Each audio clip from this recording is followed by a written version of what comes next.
Hey, hello. I know the Shadow and Bone Season 2 trailer came out about a week ago now, which in internet terms is an eon ago, so I'm not sure if we still care to watch this together, but I haven't watched it yet, so I figure we might as well. And if you're interested, hey, stick around, and if not, you're probably not even here in the first place. But the only thing I know about Season 2 going in is that we're focusing on Siege and Storm and Ruin and Rising from the original Shadow and Bone trilogy. We will have bits of the Crows, but we're not getting into the Six of Crows plot lines in this. Presumably they'll want to do a Focus Six of Crows series if this continues to be successful, so we'll see. I know in kind of internet spaces there is a lot of emphasis on making sure this season is successful so that we do get that Six of Crows plot line. So we'll see what we've got here. Quick caveat, my radiators are going in and out, and I haven't been completely successful at isolating that noise out, but I don't really have a control of when they turn on, so we are at their mercy a little bit. But let's go ahead and get into this trailer.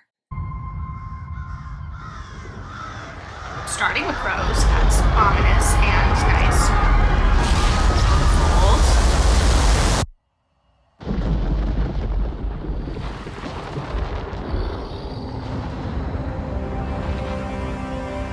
Yeah, there he is. My favorite problematic hero. Anti-hero.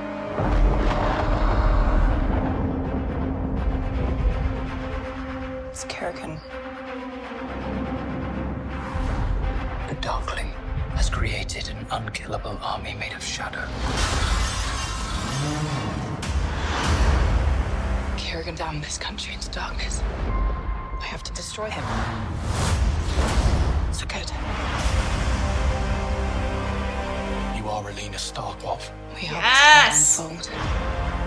Well, you couldn't do it. with Nikolai! one amplifier. I need the power of all three. You must find Firebird and the Sea Whip. Take their power. Finish what you started. You with me? Always. Oh, we love a good flying ship. Danger. Now you're speaking my language. What nightmare have we gotten ourselves into? I didn't realize you were patriots. Well, if you die, we don't get paid. I promised that you and I would change the world. That is never going to happen. I'll destroy the only thing you have left. It is magic. You will not know what price it demands until it is too late.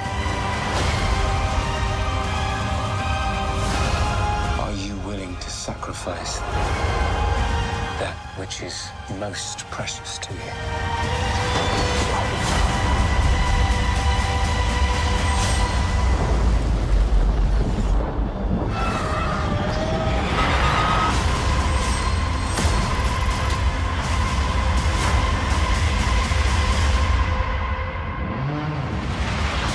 Hey.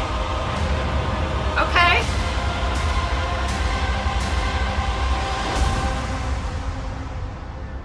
All right, I don't know. I've been admittedly a little hesitant to watch this because I just wasn't sure where we were going with this.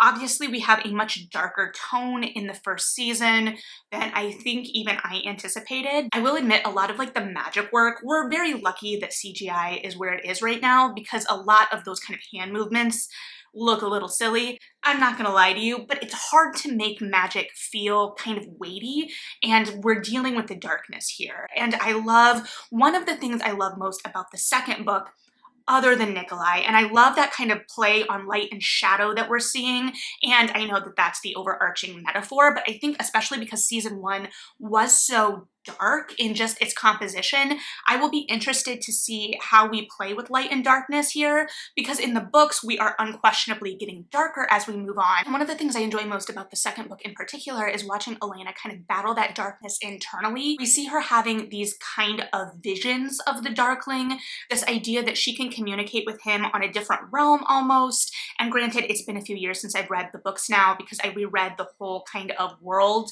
when the last book and the series came out. But I think that there was a lot of weight there, and I really enjoyed kind of playing with that gritty reality when kind of juxtaposed against the kind of almost optimism of the first book.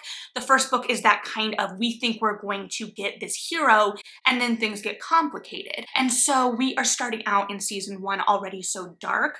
I am interested to see how we are going to play with that in the second. And additionally, because of that darkness, I am very, very excited for Nikolai to show up. I feel like that's not a spoiler because I'm pretty sure that's how they introduced that actor's casting, but he is such a bright light in the second book in particular, because in the third book, he's got his own kind of weight that he's dealing with. Also, when he's introduced in these books, I can't help thinking of the song Van Horn. So if anyone wants to edit that fan vid, I'll be here for it. We are definitely still playing with the idea of the ensemble here. I like the idea that we've got kind of everyone against the Darkling, except everyone being a strong term, because I don't know really what the crows are doing in this. I don't get a sense of that. We obviously are getting introduced to Wylan, and I think that that is going to be the most interesting deviation, because part of what I love so much about Six of Crows is that it really throws us into this group dynamic in process. We get the sense of the whole history of these characters with each other, and it's fun to see them play off of each other, and for some of these inside jokes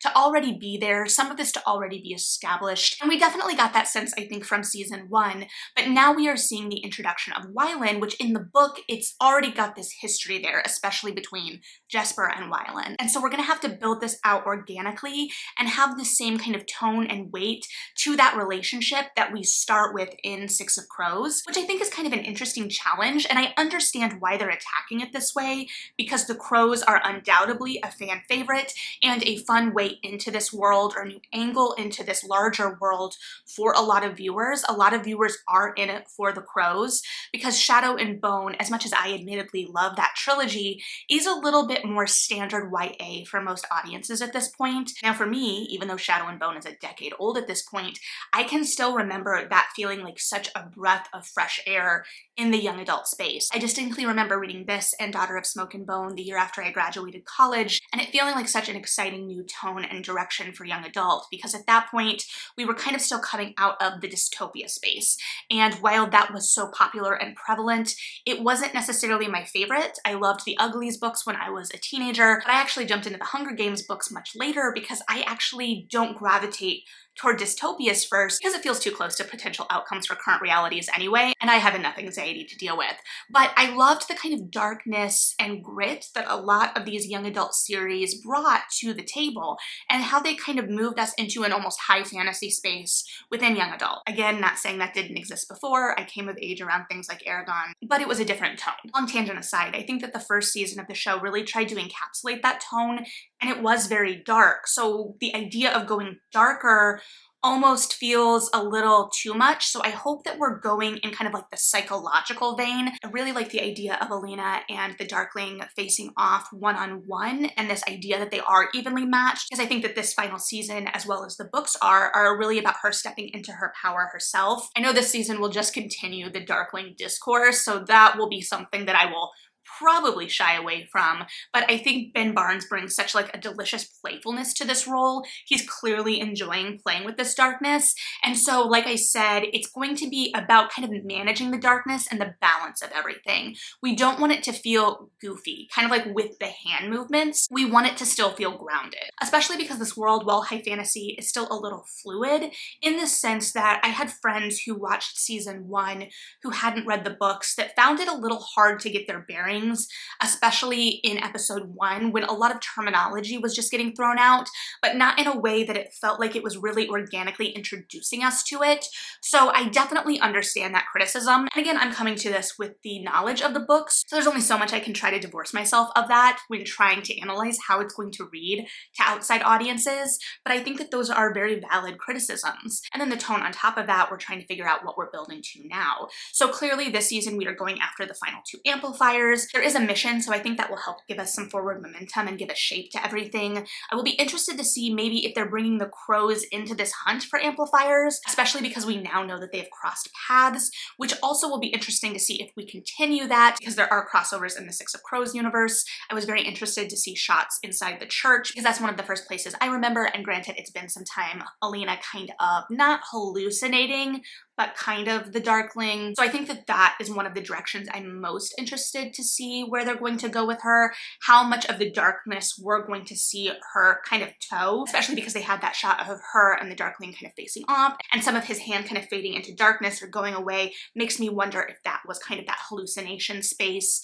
Very interested in that. We obviously got the wonderful shots of the flying ship. It's hard to not think of Stardust with that. It was hard not to think of Stardust with that when I read it, admittedly. But I also think that that's kind of a nice connector. It's almost kind of whimsical, even amidst the darkness.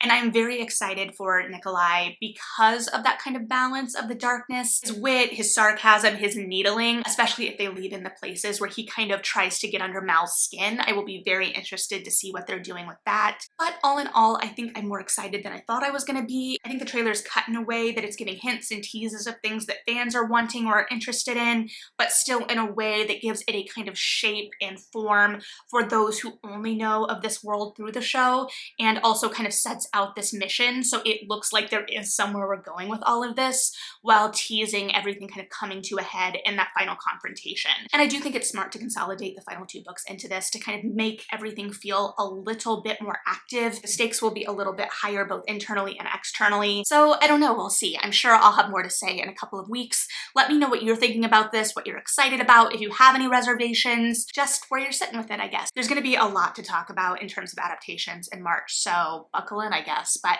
let me know, like I said, what you're thinking. Thanks for hanging out and listening to my thoughts. Like and subscribe if you feel like it. Read something good, and yeah,